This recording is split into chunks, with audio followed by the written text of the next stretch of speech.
I've become part of the household with Cindy and the others. They need their private space, so you and Nicole will give up your room to Cindy and Ben. At dinner, my husband Aaron told me about the sudden cohabitation with his sister-in-law Cindy and her son Ben. Confused, I naturally questioned Aaron. Why did it come to this? I haven't heard anything. Does this mean we're losing our room? Faced with Aaron's matter-of-fact attitude, both Nicole and I raised further questions, but he continued without showing any consideration for our concerns. You two should spend time in the living room. It's better for Cindy and her family to have a private room so they can relax and feel at ease. What does that mean? Cindy has been struggling to find stable employment ever since her divorce.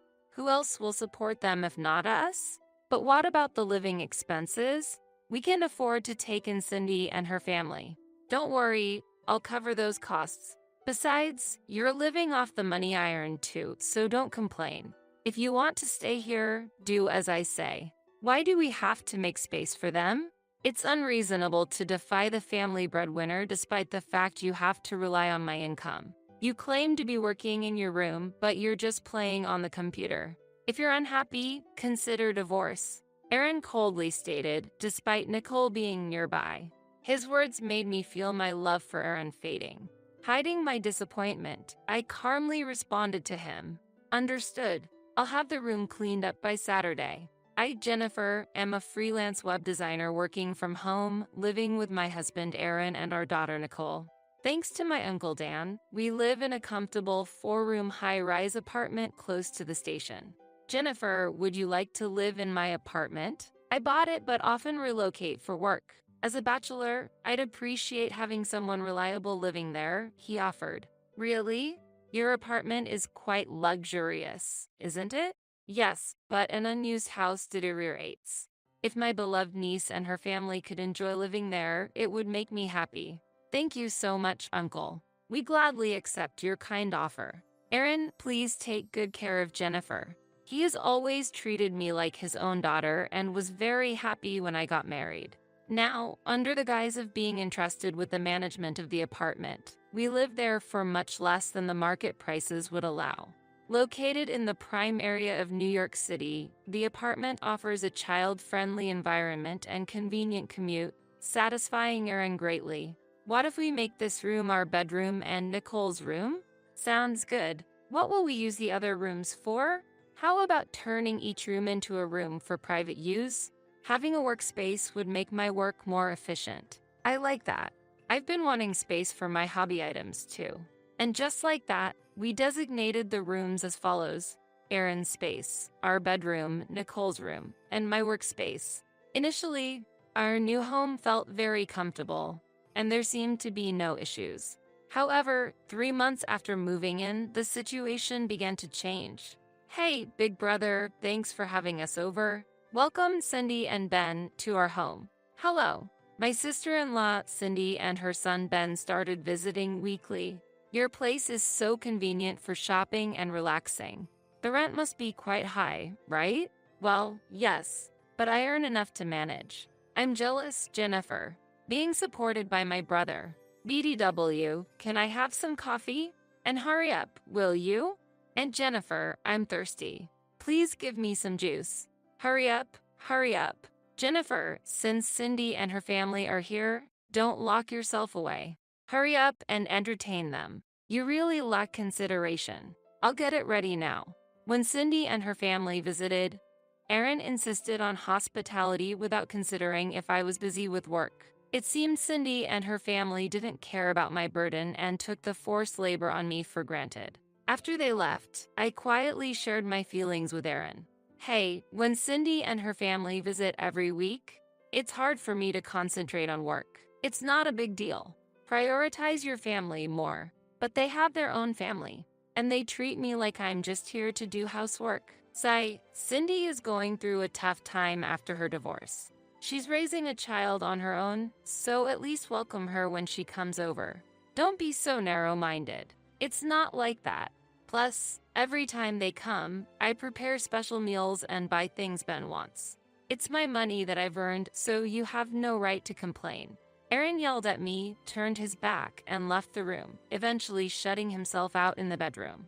Since then, Cindy has started visiting not only on weekends but also on weekdays. Hello, just came by. You seem to have lots of time on your hands, Jennifer. I actually work from home. I'm busy during the weekdays, and weekends are full with household chores. So, it would help if you could refrain from visiting too often. Oh, but this is my brother's house, right? I have the right to visit. Besides, your work is just sitting at the computer, isn't it? If you must visit, could you please give me a heads up? Unannounced visits require preparation on our part. My brother told me I could come anytime I want. But anyway, I'm thirsty, so could you hurry up and get me something to drink? Since Cindy started coming over even on weekdays, I've been unable to concentrate on my work and was feeling at a loss. Thinking I have to do something about this, I started to avoid opening the door even when Cindy came. Needless to say, Cindy caused a commotion at the front door. Hey, Jennifer, I know you're in there. Stop pretending and just open the door. Please don't make a scene at the front door. It bothers the neighbors. You're the one at fault for not opening the door. I have permission from the homeowner. I'll keep raising my voice until you open the door. I'll open it now, so please be quiet. See, it wouldn't have come to this if you had just opened the door earlier. Concerned about the neighbor's gaze and not wanting to trouble my uncle, I reluctantly opened the door. Days passed when all of a sudden Aaron said, "Just a heads up, Cindy and her family will be coming over next Saturday." What? I couldn't hide my confusion at Aaron's announcement, as he usually doesn't inform me about Cindy's family visits in advance. Clean up your workspace and Nicole's room, will you? Nicole, did you get that? Why do we need to clean up our rooms? I asked Aaron, naturally not being able to grasp the situation. We're going to live with Cindy and her family. They need their private space, so your room and Nicole's will be given to Cindy and Ben. Why? I haven't heard about this. Are we losing our rooms? Nicole and I pressed further, but Aaron continued without showing any consideration for our questions. You two should stay in the living room. It's better for Cindy and her family to relax in a private room without feeling obligated. What do you mean by that? Cindy has been struggling to find stable employment ever since her divorce. If we don't support them, who will? But what about living expenses? We can afford to take in Cindy and her family.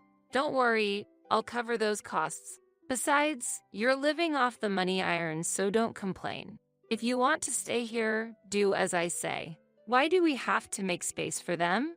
It's unreasonable to defy the family breadwinner despite the fact you have to rely on my income. You claim to be working in your room, but you're just playing on the computer. If you're unhappy, consider divorce. Aaron coldly stated, despite Nicole being nearby. His words made me feel my love for Aaron slowly fading. Hiding my disappointment, I calmly responded to him. Understood. I'll have the room cleaned up by Saturday. The next day, when Aaron returned from work and saw me tidying up the room, he nodded in satisfaction. Make sure you finish before Cindy and her family arrive. I'm well aware of that. What's with that tone?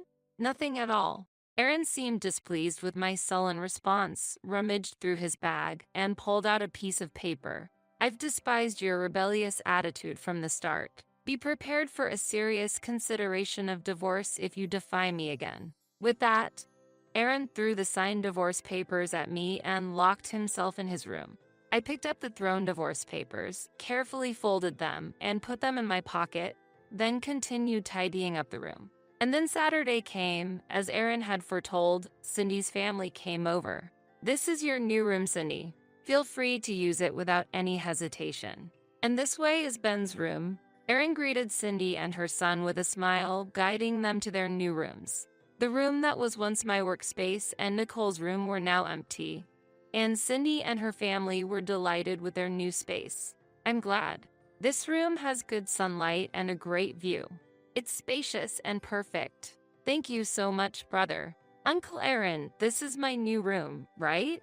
Yes, that's correct. It's wonderful. I feel sorry for Jennifer and Nicole, but we're family too, so it can't be helped. Cindy, there's no need to worry. Jennifer and Nicole are used to living in the living room, right, Jennifer? In response to Aaron and Cindy's cheerful demeanor, I raised a question. I don't mind giving up the room, but how will we cover the rent and Cindy's living expenses? Aaron vehemently argued, perhaps not grasping the intent behind my question. Of course, life goes on. The additional expenses for Cindy and Ben are no problem. Why such a question? Hasn't our household been sustained by my income? Your minimal income makes little to no difference. My salary alone is enough to get by. Is that so? Well, it's irrelevant to us since we'll be leaving this room soon anyway. Be quiet. Why dampen the mood on such a joyful day? If you want to leave, feel free to do so. It'll be financially easier without you. Yes, you say you're working, but in the end it's just for display, no?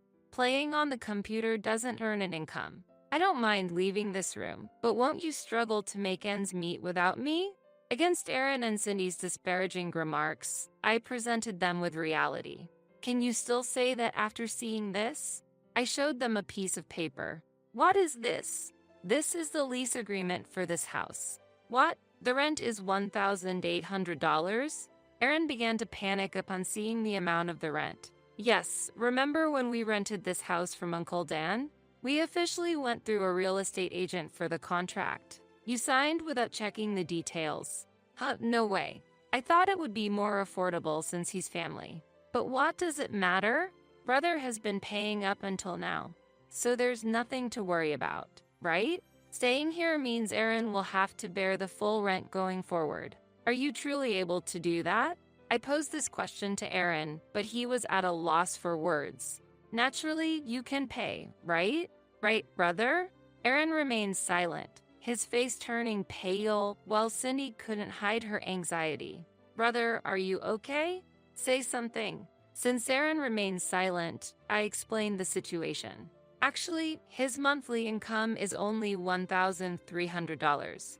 That's not enough to live in this housing, let alone cover the rent. Huh, what do you mean? Brother's income is that low? Yes, he's been working temporary jobs. Then, how have the rent and living expenses been managed up to now? I've been paying for them. I earn more than 3 times his income with my web design work. No way, you earn that much? It might be hard to believe, but it's the truth. I've been silent about it, maybe giving you the illusion that you were supporting the household alone, but in reality, living here was impossible on your salary alone. That means Nonetheless, despite your excessive spending on Cindy and Ben, you've not contributed enough to the household, not realizing who was actually supporting the household. You've been truly ignorant. Aaron was speechless against my rebuke. At that moment, Cindy said smoothly, but if my brother, who is your husband, defaults on the rent, you, as his wife, would also be responsible, right? Ultimately, you'd be in trouble too. Yeah, and Uncle Dan would just be saddened if he knew you were defaulting. When Aaron brought up Uncle Dan, I was just astonished. But Aaron and I are already divorced, so it's irrelevant to us. Divorced? I wasn't aware of that. Forgot about the divorce papers you gave me? I've already signed and submitted them. That was just meant to intimidate you. What are you saying now? I never thought the divorce would actually go through. I wasn't serious. But it's already been officially accepted at the city office, so it can't be undone now. How? Aaron weakly fell to his knees upon facing his reality. If you can't pay the rent, you should move out soon. We can't trouble Uncle Dan. As I tried to leave, Aaron and the others hastily tried to stop me. It was my fault. Let's all get along as a family. Uncle Dan provided this house hoping for that. That's right. We'll return your former workspace. Ben and I can share one room. That should be no problem. Their self-serving proposals only fueled my anger to its peak. Don't make fun of me. I can't allow you to waste Uncle Dan's kindness like this. We're already divorced. We're neither a family nor anything else anymore, just strangers. Leaving those words behind, I left the apartment. Later on, it seemed there was an attempt by Aaron and the others to stay in the apartment. But Uncle Dan decided to revert the rent to market price after hearing from me. I had significantly reduced the rent to less than half the market rate, thinking my niece's family would live there. If Jennifer and her family are no longer there, I'll revert the rent back to the original price. We can afford to pay $4,000 a month. Brought back to reality by Uncle Dan, Aaron and the others were forced to leave the apartment and look for a new place to live in. Due to their income situation, they could only afford to live in an old one-room apartment, barely making ends meet there. Since life was difficult with just Aaron's income, Cindy also had to look for a job. But good jobs were hard to find, and it became a neighborhood rumor that fights between Aaron and Cindy were endless. On the other hand, Nicole and I started unpacking in our new home. Sorry for deciding to move suddenly. The old house was nice, but this new one is lovely too. I like it. Seeing Nicole smile like that, I sincerely vowed to cherish our time together, ensuring our family would live happily and harmoniously in our new home. It seems my husband has been possessed by an evil spirit. This house will be given to Jenny. If you disagree, let's divorce. To think that the house I bought would be given to our eldest son's spouse. You better leave this house quickly. Ha ha. My husband sided with his daughter-in-law. I will put the house under my name. A monthly repayment of $1,800 is possible. Ha ha. My eldest son is also on his wife's side. Well, I'm no longer attached to such a dirty house.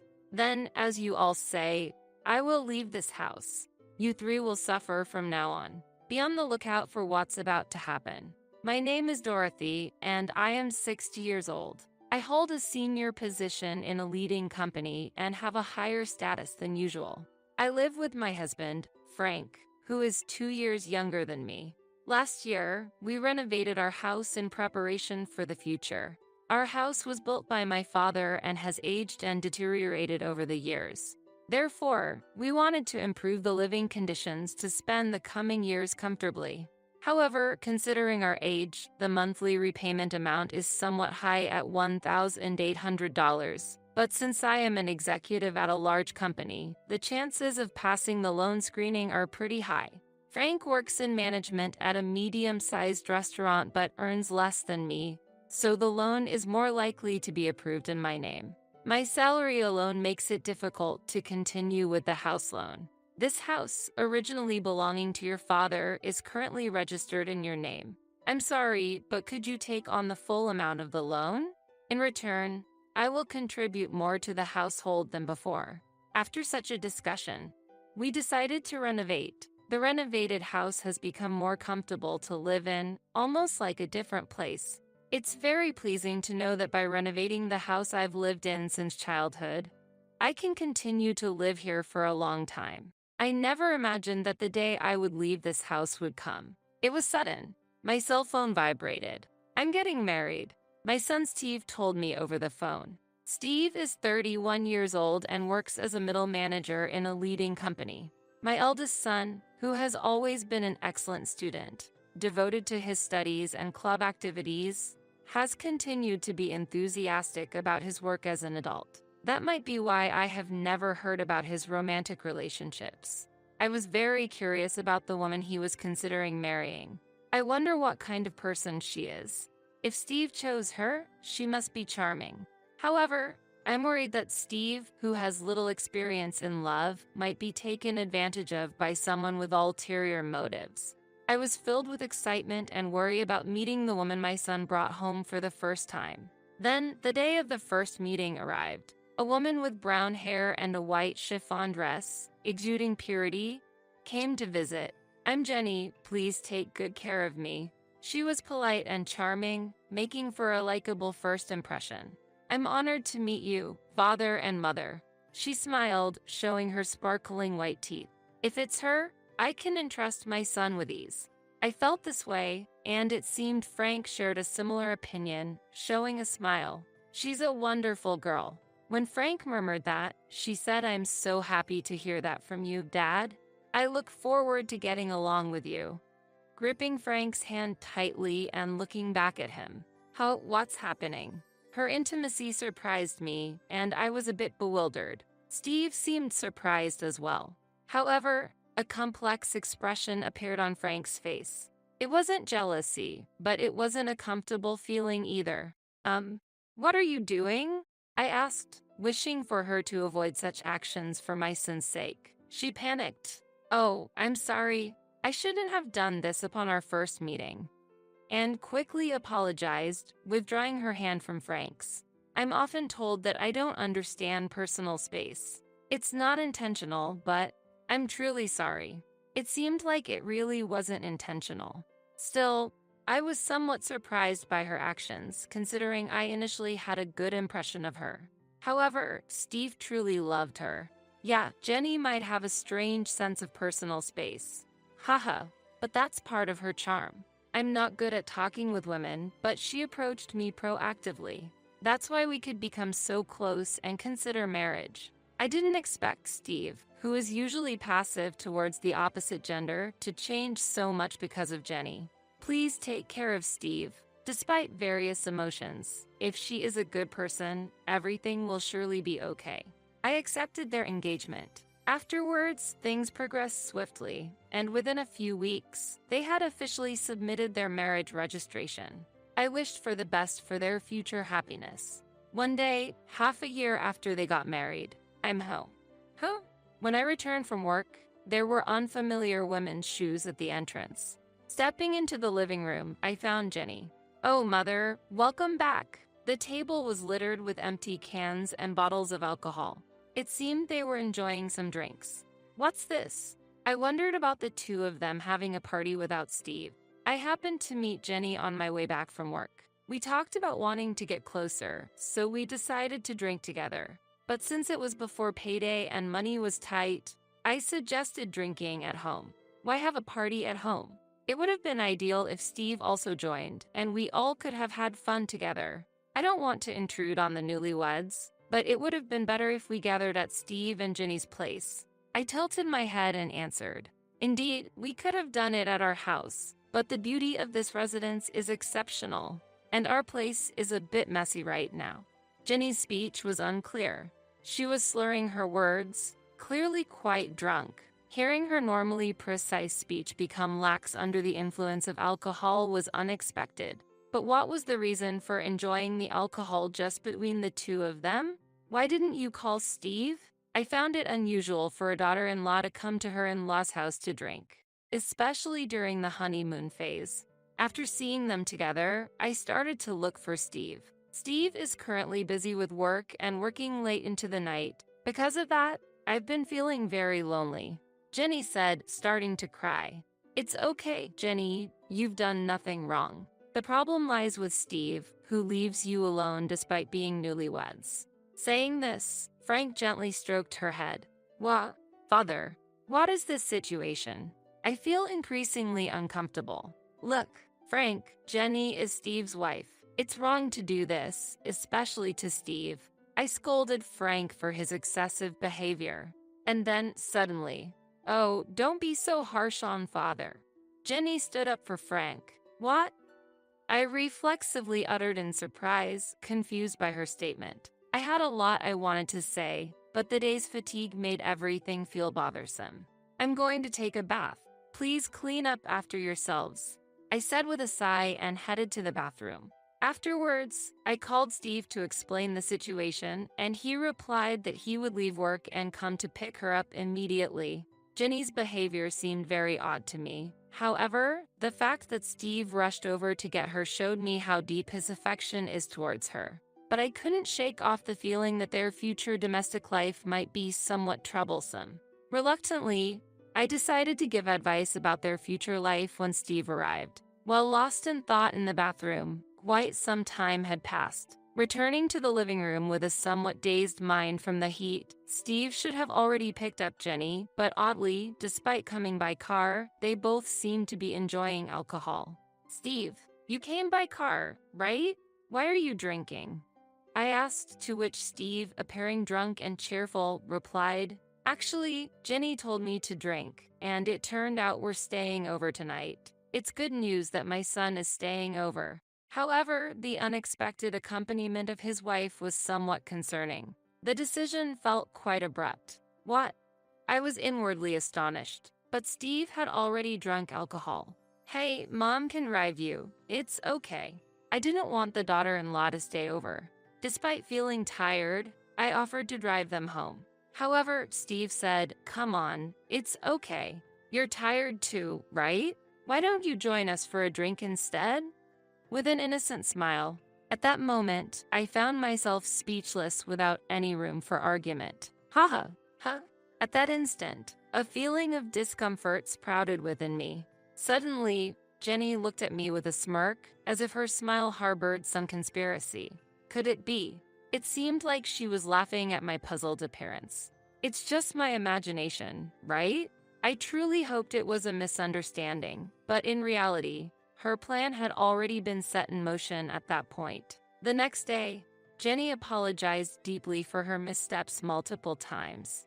"I am terribly sorry," she said before leaving, and I felt like peace had finally been restored, overwhelmed by fatigue. But when I returned home that day, Jenny was there again. Steve was nowhere to be seen. Disheartened by the previous day's events, there was a change in her demeanor.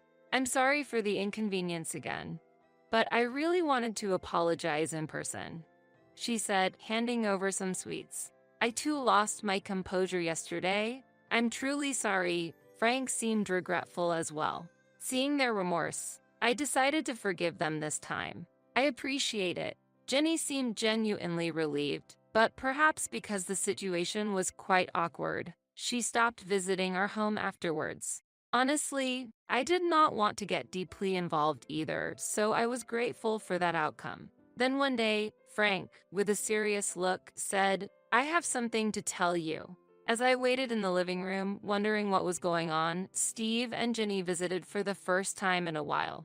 "It's been a while," I greeted, but they seemed to ignore my words and passed by as if they hadn't heard me. Perhaps my voice didn't reach them. Suddenly, Frank declared loudly, "This house will be given to Jenny. If you disagree, let's divorce." "What?" I was astonished. The discussion of transferring the house to Jenny came out of nowhere. It was a baffling situation. While I was confused, Jenny said, "Please leave this place." What does she mean? I'm confused. Wait a minute. What do you mean by transferring the house to Jenny? I asked, to which Frank replied, "You've been making Jenny suffer, haven't you? That's unforgivable. She's such a good girl. Making her suffer. There's no such fact." However, Frank refused to listen to my argument. "Shut up. I heard it from her. That's why she was crying, saying she couldn't go home." Frank continued angrily, with Jenny shedding tears. "Why has it come to this?" Then Steve also burst out in anger. "I never thought my mother could do such a thing. You're horrible." The more I denied, the angrier they became, and Jenny's tears didn't stop. "That's why we're going to divorce. Leave this house immediately. I plan to continue living here with them." I couldn't understand why I had to transfer my own house to Jenny. When I asked for the reason, because Jenny is deeply hurt. We could have sought compensation, but we thought of a better solution. Taking this valuable house from you and giving it to Jenny is the appropriate punishment for you, was the response I received, even though I didn't make her suffer. Why should I face such retaliation? It's impossible for Jenny, who quit her job after getting married, to pay a monthly loan of $1,800, I argued. "Don't worry. We'll change the name to Steve. As long as Steve is working, the name change should be possible right away. However, there are restrictions on changing the name on a loan contract, so it wouldn't be that simple." In reality, changing the loan terms wouldn't be easy. I doubt the bank will allow it. When I counted, Frank said, "Don't worry, not only you, but Steve also works at a letting company. Plus, I have an acquaintance at the financial institution where you have the loan. If I talk to him, it should go smoothly." Appearing fully convinced. "Yeah, a monthly repayment of $1,800? Piece of cake." Influenced by Frank's confidence, Steve also agreed.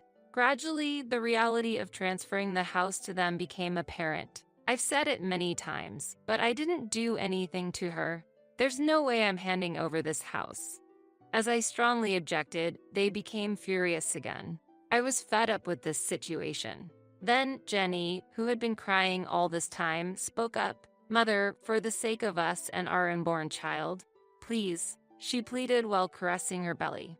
Unbelievable. Mom, Jenny is actually pregnant right now. If her mental state becomes unstable, it could lead to the worst case scenario.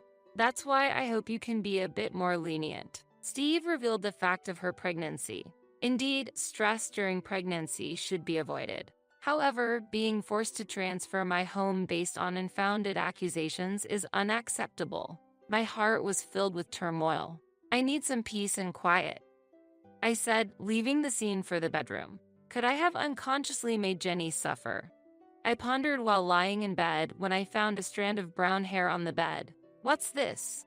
Both Frank and I have black hair, so finding brown hair here is strange. Could it be Frank? My heart was disturbed. After the recent troubles, to find such a shocking discovery was overwhelming. I was getting confused. What's in the world? I cried myself to sleep. Waking up late at night, I was headed to the living room when I heard voices inside. Apparently, Steve and Jenny hadn't gone home yet. I wished I could have joined the evening drink.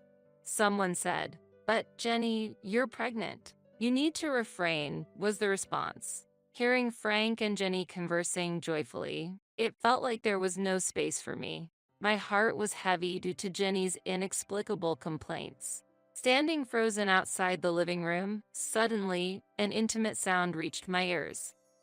Jenny, I love you." Frank's voice. "Stop it, Frank. If Steve and Mother find out," Jenny replied. Shocked, I was disturbed by what Frank and Jenny were doing. What on earth is happening? Don't worry. Steve is completely drunk, and Dorothy has been cooped up in her room all this time. She must be asleep by now. Haha, they were discussing. Haha, maybe she's angry and hiding under the bed?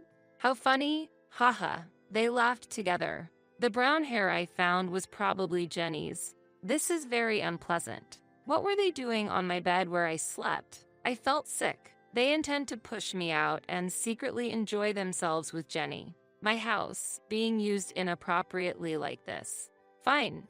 I'll leave this uncomfortable house behind. However, I won't forget this. I thought to myself.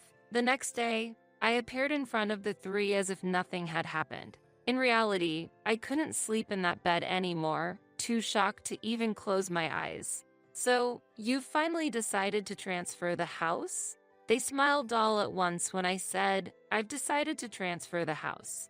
"Great. Let's go for the name change procedures. I'll easily pass the loan screening." Steve was excited. He knows nothing. Although it saddened me at the moment, I had no intention of revealing the truth to my son. He wouldn't listen to his mother since he was under his wife's thumb. At least not yet. Afterwards, busy days of divorce proceedings and name changes followed. The name change process wasn't easy, but it was eventually completed. "This house is no longer yours." Haha, Frank taunted. "Hurry up and leave, old hag." Haha, Jenny whispered in my ear. I felt nothing but anger. They were the ones who were supposed to leave. I intended to make them, but not before getting back at them. Letting go of the home I had lived in since I was born was painful. Yet, I could no longer feel attached to a place associated with infidelity. I planned to use this abnormal situation to create turmoil between them. Wait and see when the time comes. A month after I left the house. "I'm ready," is what I said and headed to my former home. As I pressed the doorbell, Frank responded irritably, "What do you want, stranger?" Despite it being our first encounter in a long time. "I have something to discuss. Won't you let me in?" I answered firmly. "Why should I let you into the house?" Frank stubbornly refused my entry. "I have something very important to discuss, especially to Jenny." "An important matter concerning Jenny?"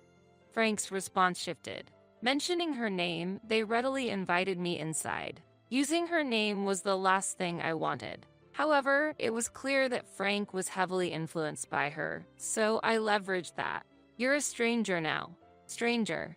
Even though legally we're strangers after the divorce, that term felt too heartless. I was infuriated by Frank's reaction. "Why are you here now?" They became more guarded. "I want you to see this," I said, displaying some photographs. "What is this?" Their surprised voices filled the room. The photos were of Frank and her on a date. captured by a detective I hired to follow them after our divorce, recording their moments together. Wait, what? This is... Steve was unsettled. So what? We're just daughter-in-law and father-in-law with a good relationship. Nothing more, right? Why would you take such meaningless photos? What do you want? They insisted they were just close. Really? Then what about this? I pulled out my smartphone and played a certain audio. I've always liked Jenny. Keep your voice down, or Steve and my mother-in-law will hear. Their voices and inappropriate sounds were recorded. What's this? On the day I discovered their relationship, I had secretly recorded their conversation. You're just misunderstanding. Frank desperately tried to explain. Misunderstanding? This is clearly a problem. Steve erupted in anger. Jenny just looked down. I pressed further. Let me ask you, whose child is in your belly, really?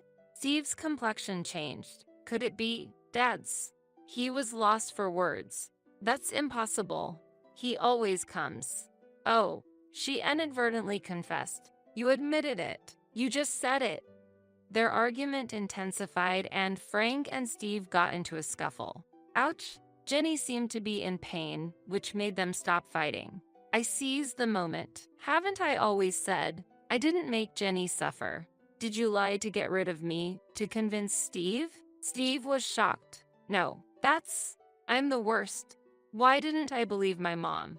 He blamed himself for being swayed by Jenny and doubting his mother. It's so clear now. We should talk about this. Steve raised his voice at them. Initially silent, with all this evidence, are you considering a lawsuit? Apparently, Jenny initially had genuine feelings for Steve. But upon visiting our newly renovated beautiful home before their marriage, she began to desire it. My family home was a bit run down, and I aspired for such a beautiful house. The interior was also quite lovely. She tearfully explained. Wanting the house, she decided to get closer to Frank, using opportunities when he returned from work to drink without Steve. The months she didn't visit the house, she became close to Frank, plotting to get rid of me. You could have just suggested living together from the start. When I said that, she remained silent before finally responding.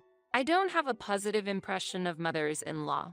My own mother and grandmother were always fighting, and my grandmother constantly bullied my mother. So, I wanted to avoid living with my mother-in-law.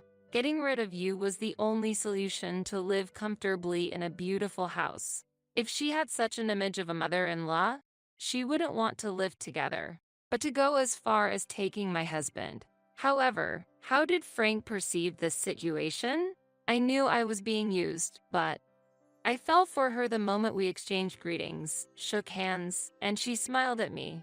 Despite knowing he was being used, Frank fell in love and decided to abandon me to keep her by his side. You guys are really unforgivable, Steve said as both of them looked down, tears streaming down their faces. Steve decided to get a divorce. DNA tests on the newborn confirmed Frank as the father. I won't be paying child support, he declared, demanding alimony from them. I made a similar choice. I never thought I'd be demanding alimony from my own father. I gently patted Steve's head as he sobbed. Our lives were thrown into chaos because of a foolish woman's actions. However, the life that got thrown into chaos the most was her own, which she would regret forever. My prediction was spot on. 2 years later, she chose to continue living with Frank in a de facto marital relationship, claiming it was for the child's sake. And to work and raise her child, she had to leave her newborn at daycare. Today, Grandpa, Dad came to pick you up, huh? She seemed to attract attention from other mothers at the daycare. While the children played well together, she felt lonely not being able to make any mom friends. Additionally, when she explained her divorce and relationship with Frank to her parents, they got furious, directing their anger at Frank too. Now, she is estranged from them. This was all the result of her own choices. Meanwhile, Steve lives alone in that house. I wanted to sell it, but that would be too cruel to Mom. After all, this is the house where Mom has lived all her life. I couldn't sell a house filled with such memories. He felt disgusted by the house and considered selling it but couldn't due to guilt. possibly influenced by my repeated expressions of discomfort towards the house.